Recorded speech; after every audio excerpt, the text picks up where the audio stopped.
AP ఎన్నికల్లో TDP, Janasena, BJP కూటమిగా పోటీ చేస్తున్నాయి.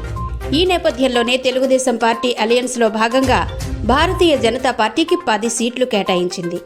అసలు ఏపీలో ఓటు బ్యాంకు లేని బీజేపీకి 10 సీట్లు కేటాయించడంపై ఏపీలో పెద్ద చర్చ కొనసాగుతోంది.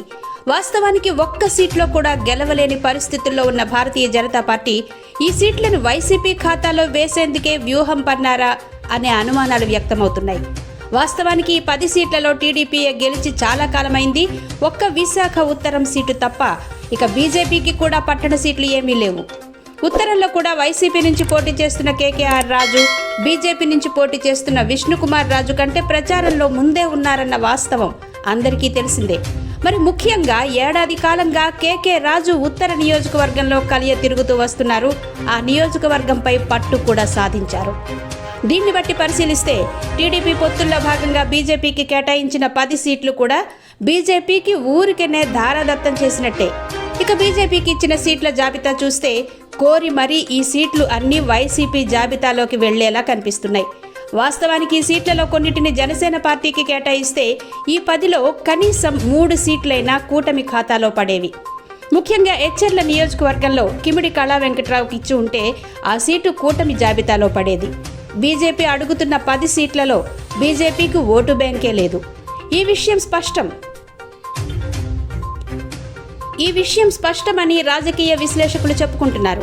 వాస్తవానికి ఈ సీట్లలో టీడీపీ పోటీ చేసినప్పటికీ గెలిచే పరిస్థితి లేదు. అందుకే టీడీపీ అధినేత చంద్రబాబు నాయుడు వ్యూహాత్మకంగానే ఆ 10 సీట్లు బీజేపీకి కేటాయించినట్టు తెలుస్తోంది. ఈ ఎన్నికల్లో గెలవకపోతే మళ్లీ వచ్చే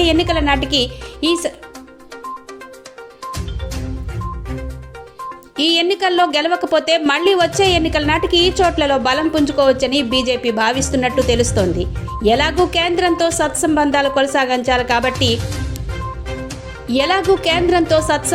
కొనసాగించాలి కాబట్టి ఈ 10 సీట్లను బీజేపీకి వ్యూహాత్మకంగానే టీడీపీ ఇచ్చినట్టు తెలుస్తోంది. ఇదే కాకుండా ఎంపీ సీట్లు కూడా బీజేపీకి గెలుపు ఆశలు పెద్దగా లేవు అంటున్నారు. రాజంపేట, అనకాపల్లి, తిరుపతి, రాజమండ్రి, నరసాపురం వంటి ఉన్నాయి.